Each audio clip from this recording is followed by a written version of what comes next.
Bibles, if you would. We're in Hebrews, 11th chapter. Go ahead and be opening over to that, if you would.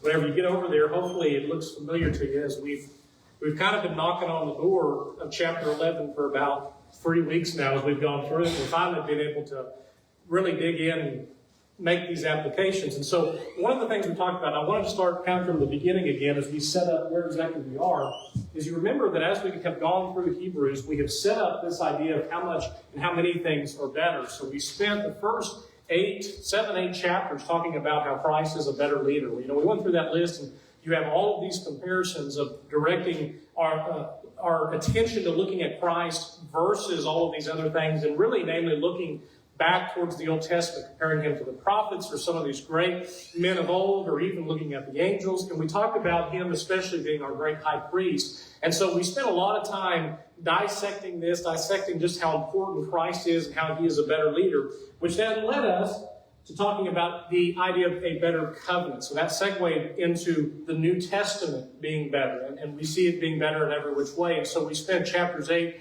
through 10 looking at the Old Testament compared to the New, and really the understanding you and I have it so much better. You think about what we have to do and what the New Covenant is, and why in every which way it is truly better. So how much of a blessing it is for you and I. And so we talked about the sanctuary, the promises. We talked about the better sacrifice, that one that was made once and for all, which now we're looking towards the application. So we have a better leader, we have a better covenant, and now we can look into this kind of the final part of Hebrews. There's one kind of final conclusion we'll see that comes at the very end of the book. But now, because those things are true, you and I have a better life. And so you consider all of these things and what they mean for me and you. And we're talking now as we get into what faith is. So the first bullet point here we've talked about is the full assurance of faith, what that faith means. And remember, as we talked about it at the end of chapter 10, going into chapter 11, chapter 11 is going to explain to us what faith is.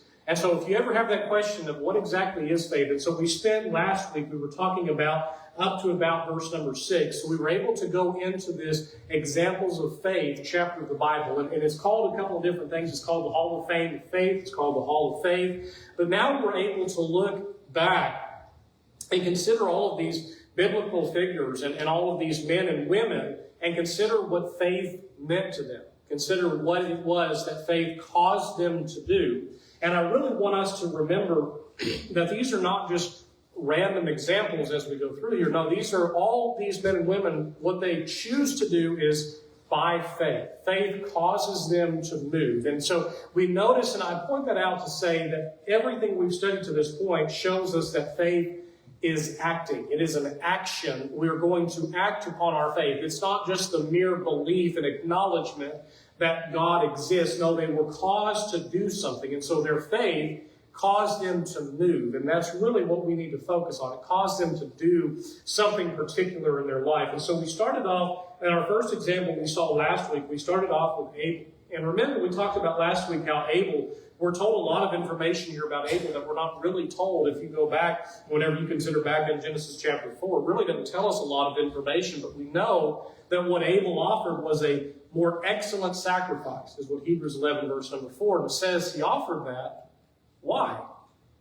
Well, the beginning of that verse, isn't it? By faith, Abel offered unto God a more excellent sacrifice. And so that faith that he has in God causes him to act. And obviously the other side of that was Cain, and Cain's inaction at that point. It's interesting. Would you say that Cain believed in God? Well, he conversed with him, didn't he? He directly knew God. Of course, he believed in him. But then why did he not offer a more excellent sacrifice? What was the difference between the two? He disobeyed.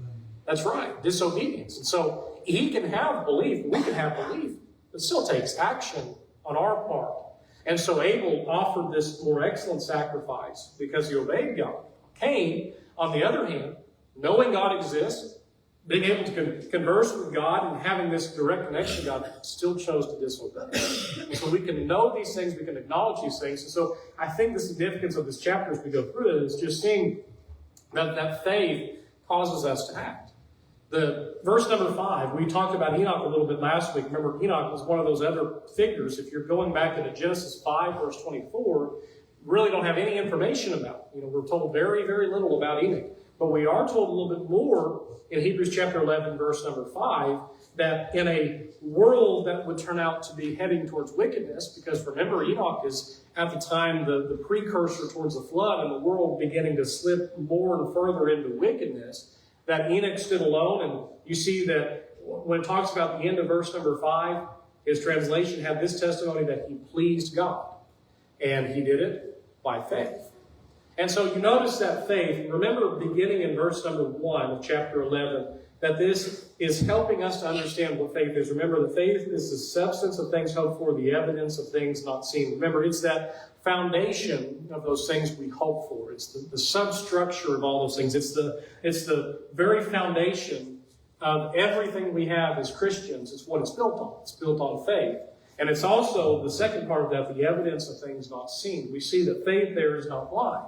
It's not something there that we believe and we don't have any conviction, we're not able to see, we're told to believe blindly. No, we're never told to believe blindly in God or act blindly. We're told to do so by evidence. And so we talked about verses 4 to 5, and then verse number 6, a verse we probably all know very well, says, but without faith, it is impossible to please him. So that probably answers our question. Can we be Christians without faith? Can we follow God without faith? No.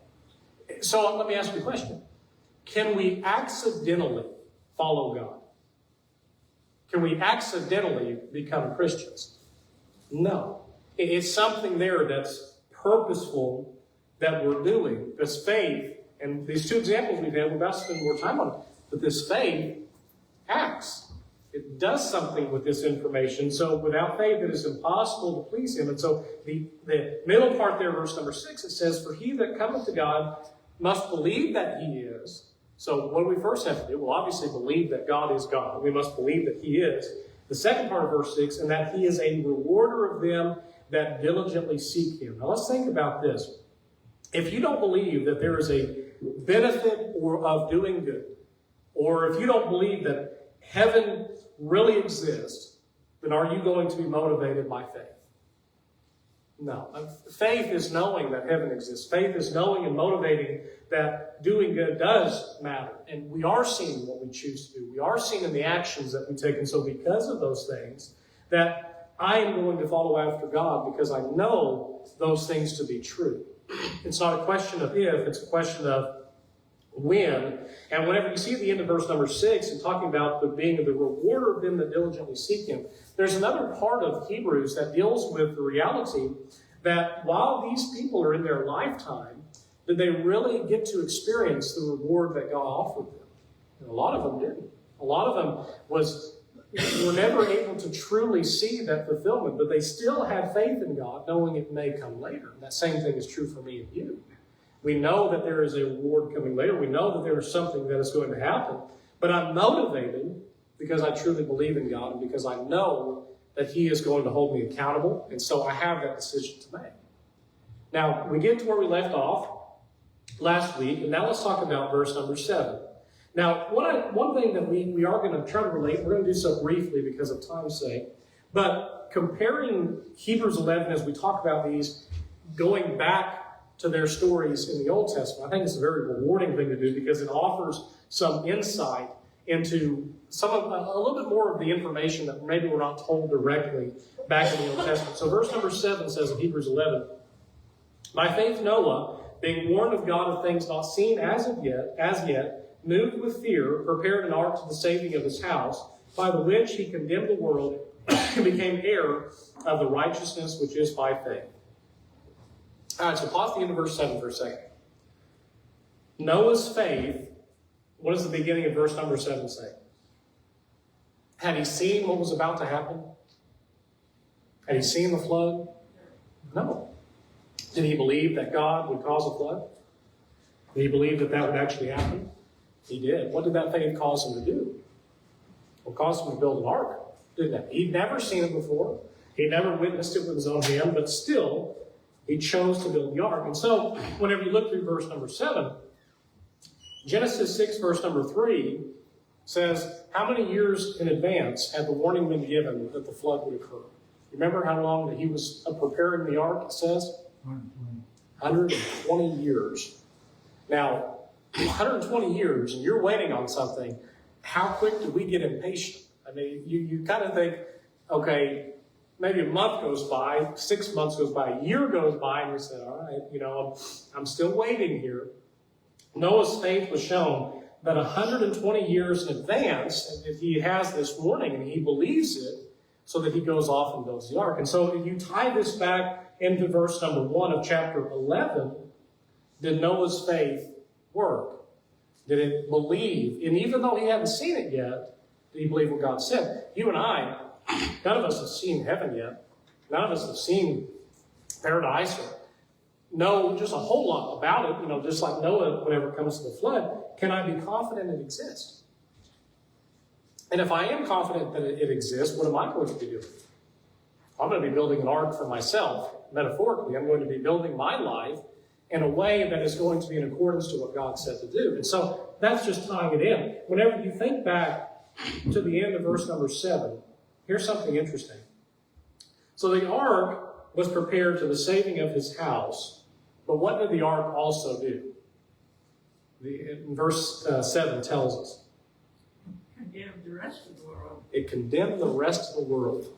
Now, stop and let that sink in for just a second. It condemned the rest of the world. Whenever you think about that, imagine spending 120 years warning people that the water would fall from the sky and it would wipe out all life in a world that had never seen or experienced that. And he spent this entire time doing that, and yet the only ones Noah managed to save was who? His own family. And by the way, 2 Peter chapter 2, verse 5, remember it says Noah was a preacher of righteousness.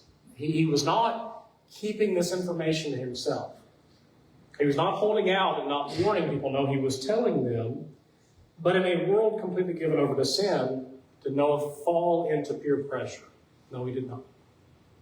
No, he did not. And so whenever you think about Noah building the ark, and the other side of this, I think it's very interesting that as you see whenever he's preparing the ark that condemns the world, it says he became heir of the righteousness which is by faith.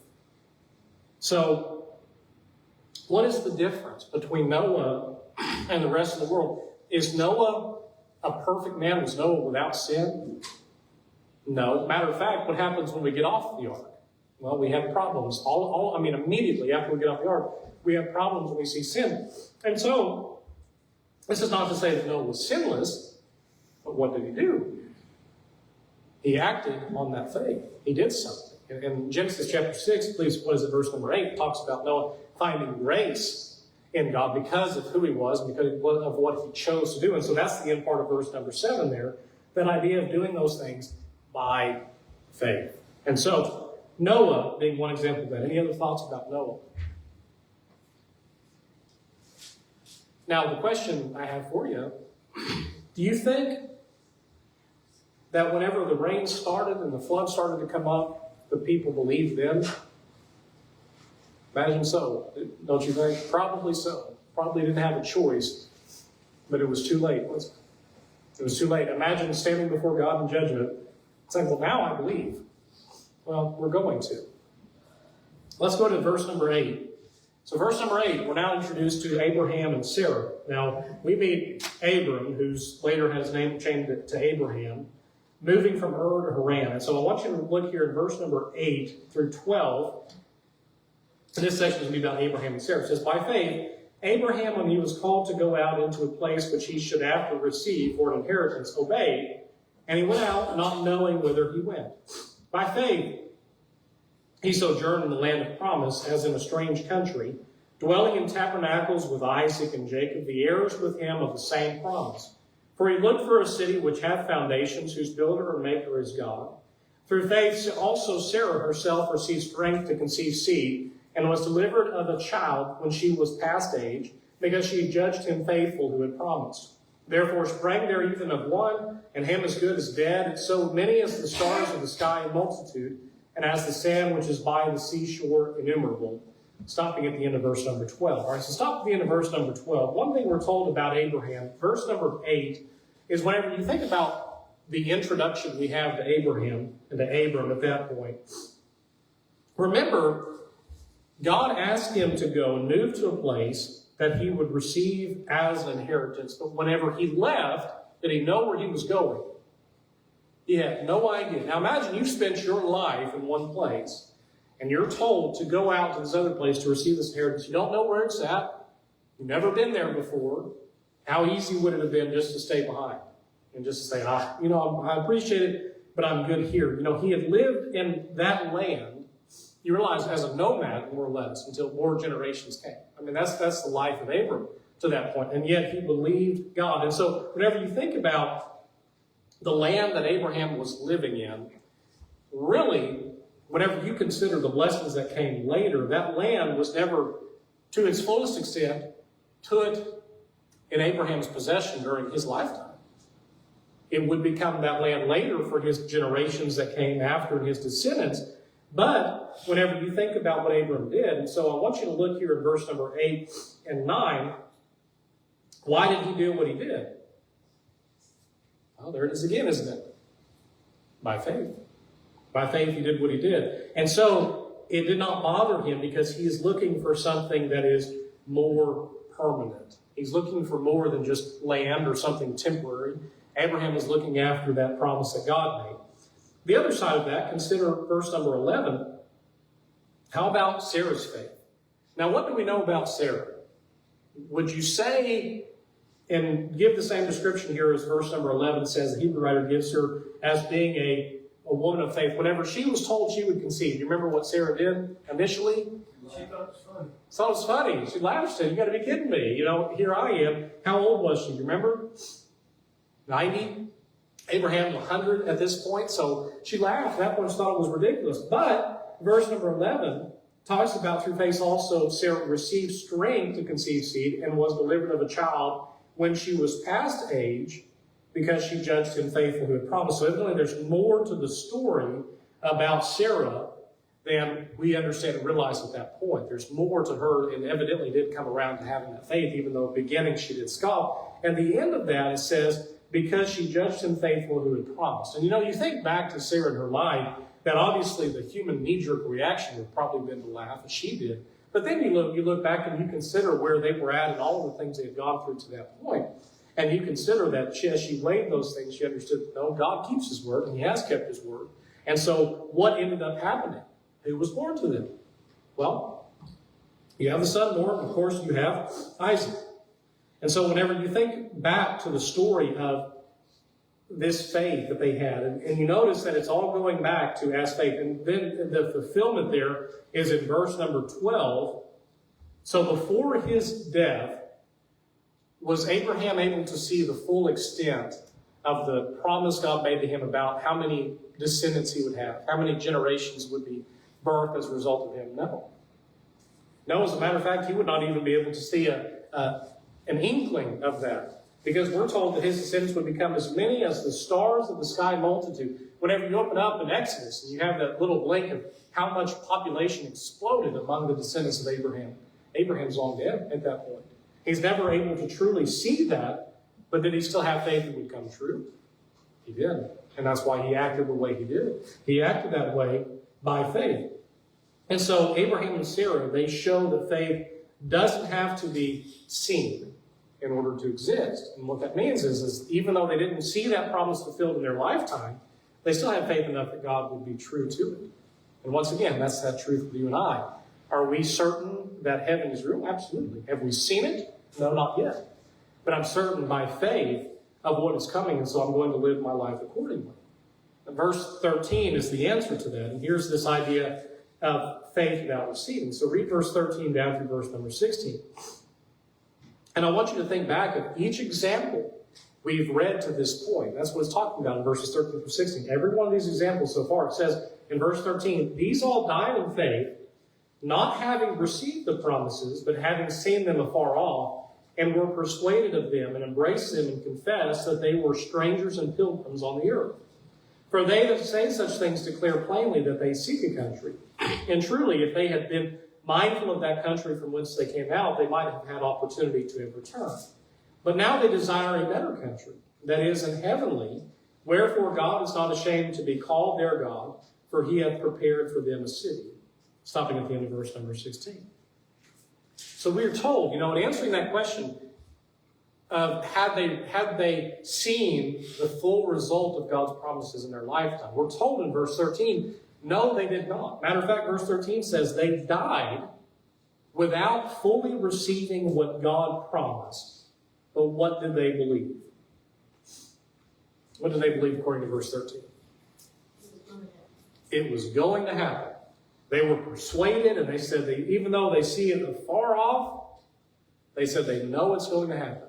And so they have faith to live that life. And so, did they personally need to see those results to believe in God? No, because it says at the end of verse number 13, what did they know that they were on earth? Strangers and pilgrims. Strangers and pilgrims. So if you are entering into a country as a stranger or a pilgrim, what does that mean that you are? I am there temporarily. I'm not going to be there the entire time. And so what are they looking for in verse 14? You think they're looking for a continent or an island? What are they looking for in verse number 14? Something better. Something better. And that country is what? Heaven. I think this answers the question. If you look back in the Old Testament, I've had the question come up before. The discussion of heaven, the understanding of eternal life in the Old Testament, I think it's very evident seen here. They know that's coming. They see that that's coming. The evidence is that they know and they see that there is something better. And so whenever you see there in verse number 14, whenever you talk about they're looking after their heavenly home, they're not ashamed to call God Father, because God is offering them a heavenly home. And so whenever you read and you think about verses 15 and 16, whenever you think about the desire that they have, how many people perhaps abandon faith here on earth because they don't see the benefits of being a Christian immediately? And I say that because I think sometimes we're under the impression that whenever we become Christians, that life without our actions is going to just magically change and maybe become easier, become better, problems will go away. Well, truly as a Christian, things are better. Problems are handled better, but does that mean that all hardships and everything else go away? No, it doesn't mean that. And so I have the ultimate confidence that even though, listen, I may have hard times, and I may have tragic times in my life, and I may have times that I wrestle with, do I still have the faith that there is coming something better? That's what causes us to go forward, causes us to go past that.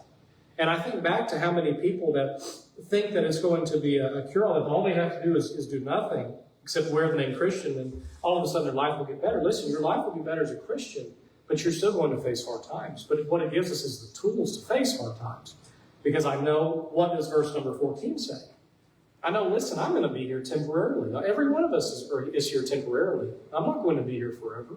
No, what I'm looking for is not a permanent place here. I'm looking for a better country. And that's what verse number 16 says. And just so we're clear, just so we don't misunderstand what he's talking about, verse number 16 says that better country is what? Heavenly. We're looking for a heavenly country. That's what we're ultimately looking for. And so you think back to these people so far. Did Abel know that whenever Cain killed him, that his voice we would still hear today? Was he able to see those blessings in his life? No. Whenever Enoch goes and he's translated before this testimony that he has in verse number 5, well, does he know? We'll be able to know? No, not fully. Whenever you go through all of these people, they never truly see the end in their lifetime. But they still have faith to know what they're going after is not in this lifetime. It's heavenly. And so I think you and I, whatever we're seeking in this life, make sure that the end result is going after that better country, that better city. Now, there's that word again, isn't it? That better place than we have temporarily. And the end of verse number 16 says that God has prepared for them a city. God has prepared a city for those people that do what? follow him by faith. And so that city is prepared for you and I as well, those that do it by faith. Now, any other thoughts through verse 16? No, I have a thought, a question about on verse 5. Enoch, Yes. it says that he was translated and would not see death. Yeah. Now, where verse 13 says that these all died in faith, he died in faith, but it was a faith that by not seeing death, he was still, it says that, it includes God. Right. So, I guess in actuality, he was faithful. He was faithful, that's right. He was. But you think back to that translation, that's interesting in it. And I think what's interesting to me is that where you're told that in verse 5, and you go back, it's one verse. It's one verse we're told we want to know so much more. But evidently the difference between him and so many others was that faith that he possessed and the life he lived. And I think back to Enoch, and you think that he's very close, we're getting close now to the flood. And so what the world must have looked like at that point, going into wickedness. But yet definitely translated, so he's definitely out of this life and into the next, for sure. So he was about, 365 years old Yeah. at that time? At that time. So, Yeah. Well, and you think too, his as he's going and living that life, that his generation coming after him, they're going straight up to the flood. Yeah. So verse 17, let's look at verse 17 through 19. Back to Abraham for a minute. Now, transferring over to Abraham. So the first part we talked about him, which, by the way, if you ever get a chance, go back to Genesis 11 and 12, whenever Abraham was told to leave, and then they leave. I mean, they listen to God. They don't have that hesitation there. They go out and leave. But now we're going to go and talk about another aspect of his life, something there that I think you and I today probably still find it very confusing. I think this is a great question for many of us, and that's the question of him and his sacrifice of Isaac, or supposed sacrifice of Isaac. So let's read verse 17 through 19. It says, by faith Abraham, when he was tried, offered up Isaac, and that he had received the promises, offered up his only begotten son, of whom it was said that in Isaac shall thy seed be called, accounting that God was able to raise him up even from the dead, from whence also he received him in a figure, through verse 19. All right, so what are we talking about, verses 17 through 19? What did God tell Abraham to do? Sacrifice Isaac. Now, what had God already told Abraham about Isaac? Well, one of those things that he had told him was at the end of that, one of the promises made to Abraham was the seed promise, or the generation, his descendants promise. So whenever you think about going back to verse number 12 and thinking of the explosion of descendants that Abraham would have, well, all he's got is Isaac. And so you get rid of Isaac, what happens to those descendants? He was told they could be the father of a great nation. That's right. He had no children until he was 100 years old. That's right. And then God tells him to sacrifice that child. Yes. It's going to be the father of the great nation. Which is like... Absolutely. Well, you think 100 years, you're waiting, and you're wondering how this can be fulfilled, and then you get there, and now get rid of Isaac.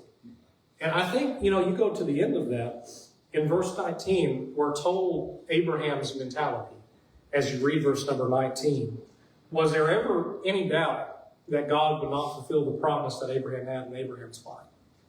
And he goes, and whenever you read the story of Abraham going up with Isaac, as they go and prepare that trip, really the sacrifice did not happen on the mountain. It happened 3 days before, whenever they leave out for the trip that they were taking. And he goes out. As you look at the language Abraham uses, they have full intention to return. Both of them together have full intention to return. And so we know that he's going into this, and we know that no matter what's going to happen, and Abraham not really 100% sure maybe if God would raise him back up or what would happen, but what he was confident in was God would keep his word. And God did keep his word. And so the end of verse number 19, I think this is a lot deeper of a story than we realize at first glance. The end of verse number 19 talks about he received him in a figure. And whenever you stop for a second and you think about the sacrifice of a man's only son, his only begotten son, what do you think this may be a picture of what's coming later? Maybe that picture of Jesus. It is a picture of Jesus coming later. And so this story has a lot of layers going down to it. But you see at the end there that Abraham carries through with this because he knows God's going to keep his promise. Now imagine being asked that, and Steve said, here he is. He's been asked to do this. He's waited 100 years already for Isaac. This is the only chance he's got at this point that you think about the generations going out and exploding. But he has faith and confidence in God that God's going to keep his word. And so he goes through with it. And in the end, what happens? Isaac is not sacrificed. The ram is sacrificed. And they both go down together. Is the promise made to Abraham fulfilled? Well, it sure is. An explosion happens as far as his descendants. The nation promise is fulfilled. But does Abraham see it in his lifetime? No, not even really an inkling of it, does he? Well, when they went to Egypt, I think there were 70 of them. That's right. Only 70. 70. 70. That's not me. No, that's not, especially when you compare it to, we're talking nations here. 70s, nothing. I mean, that's wiped out And easily. That was years after Abraham.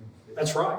And so it took a long time. That's a lot of separation between him and the generations. And then the irony was, you see him go down to Egypt, and then you have the 70, and then you open up the pages of Exodus, and there's that explosion. All of a sudden, you have a tremendous amount of them.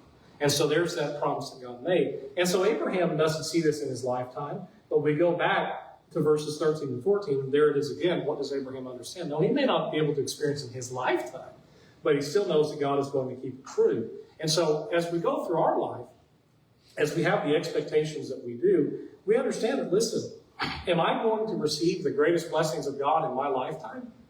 No, I am not. It's going to happen because I'm a stranger and pilgrim here, because I am seeking after a country, verse number 14 and verse number 16, that I'm desiring a better country. So my life as a Christian, is it better than as a life of non-Christian? You better believe it in every which way. And are we still going to have problems? We are. But that ultimate blessing we're going to have is not in this life. It's going on to the next. And so I do that by faith. And I act on that faith, knowing that there is something coming that is better. Now, we have one final one. We'll talk about him for just a second before the kids come in. Verse number 20 says, by faith Isaac blessed Jacob and Esau concerning things to come. Now, let's stop and think about that for a second. Let's take a mental exercise here. Isaac, if you remember, who did he try to pass the blessing on to? Well, he tried to pass the blessing on Esau, but you remember whenever Jacob and Esau were born, what were we told about the promise of which it would go through, that generation, that nation promise, which would it go through? We were told it was going to go through Jacob. But what did Isaac still try to do? Well, Isaac still tried to pass it on to Esau. But I want you to look at this. Whenever this does happen and take place, remember that Jacob deceives Esau and he deceives his father Isaac. Does Isaac still give him the full promise to Jacob? He sure does. So even though he does not get his way, he still had faith enough to obey God and told each son of his future. And so even though Isaac at this point, very interesting man as compared to Abraham especially, he still definitely goes through and gives the promise to Jacob. All right, we'll stop here at the end of verse 20, and we'll pick up in verse number 21. And you'll notice as we go down through here, do the same thing again. If you get a chance to study the background of these folks, as you get the opportunity, because there's a lot of good information there that this relates to it. So we'll pick up in verse 21 next week and probably finish through chapter